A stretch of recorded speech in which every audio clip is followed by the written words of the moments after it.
Hi, this is Michael Anthony Peroutka, Anne Arundel County Councilman for District 5, analyzing Bill number 9615. Now, the vote on this bill occurred on December 21st, 2015. And this bill concerns the zoning for the growing, the processing, and the distribution of medical marijuana in Anne Arundel County. And this bill was very controversial and, in fact, was amended many times. The controversy arose due to the vast differences in the degree of access to medical cannabis that was desired. On the one hand, law enforcement representatives desired strict controls, while others in the community, representing those who use marijuana for medical purposes, desired even greater leniency. So let's go to the questions. Question 1 is designed to determine if the bill violates the U.S. Constitution.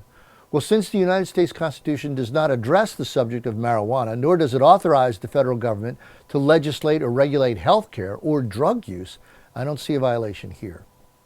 Question 2 is designed to determine if the bill violates the Constitution of Maryland, and I'm not aware that this bill violates the Constitution of Maryland in any way. Question 3 is designed to determine if the bill violates the Anne Arundel County Charter. Now, the use of zoning provisions to regulate the cultivation, processing, or distribution of marijuana, I don't believe violates the Charter. Question 4 asks whether the proposed legislation is in accordance with biblical standards for law and government. Now, I'm not aware of a biblical provision that would prevent the growing, cultivation, or distribution of the cannabis plant. Question 5 asks if the legislation negatively impacts citizens' rights. I'm not aware that the passage of this bill negatively affects the rights of any citizen. In fact, the recently enacted state law removes the criminal penalties for possession of marijuana for medical purposes. Question 6 asks whether the timeframes were adequate for appropriate review and consideration of the legislation, and I don't see a problem here. Question 7 asks whether the terms used in the legislation are clearly defined, and again, I don't think there's a problem here.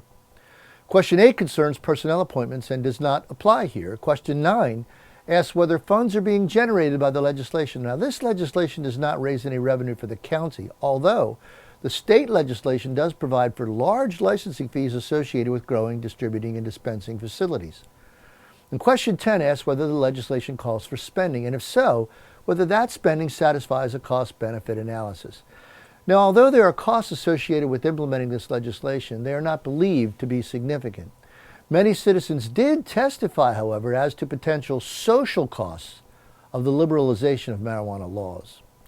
I should point out that the original version of this bill, as presented by the county executive, was strict in that it prevented the growing, processing, or distribution in Anne Arundel County completely.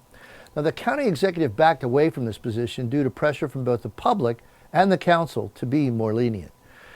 Eventually, the bill was amended to allow all 3 activities in the county, subject to the limitations of various special exceptions and conditional uses. So for the reasons described, I voted for this bill, and the bill eventually passed 7-0. And I hope this review of my analysis of Bill 9615 has been helpful to you. This is Michael Anthony Peroutka, Anne Arundel County Councilman for District 5, and I thank you.